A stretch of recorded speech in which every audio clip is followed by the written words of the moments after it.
ನಿಮಗ್ ರಂಗೋಲಿ ಹಾಕೋದಂದ್ರೆ ಗೊತ್ತಾ? ನಿಜ ಹೇಳ್ರಿ.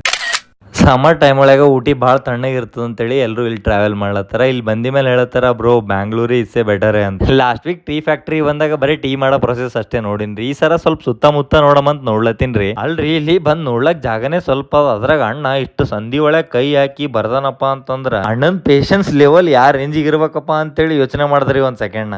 ಎಲ್ಲೆಲ್ಲಿಂದ ಊಟಿ ನೋಡ್ಲಕ್ ಅಂತೇಳಿ ಬರ್ತಾರ. ಬಂದಿ ಮೇಲೆ ನಮ್ದೊಂದು ಗುರುತ್ ಇರ್ಬೇಕಂತೇಳಿ ಗುರುತ್ ಬಿಟ್ಟು ಹೋಗ್ತಾರ. ನಿನ್ನೆ ನೈಟ್ ನಮ್ ಟ್ರಾವೆಲರ್ಸ್ ಹೇಳಿದ್ರಿ ರಂಗೋಲಿ ಎಲ್ಲ ತಗೊಳಕ್ ಹೋಗ್ಬೇಡ್ರಿ ಅಂತೇಳಿ. ಬಟ್ ನಮ್ ಟ್ರಾವೆಲರ್ಸ್ ಯಾರು ಕೇಳಿಲ್ಲ. ಇಲ್ಲ ನಾವು ರಂಗೋಲಿ ತಗೊಳ್ಳೇಬೇಕು, ಇಲ್ಲಾಂದ್ರೆ ನಮಗೆ ಡೇ ಕಂಪ್ಲೀಟ್ ಆಗಲ್ಲ ಅಂತ ಹೇಳ್ಬಿಟ್ರಿ.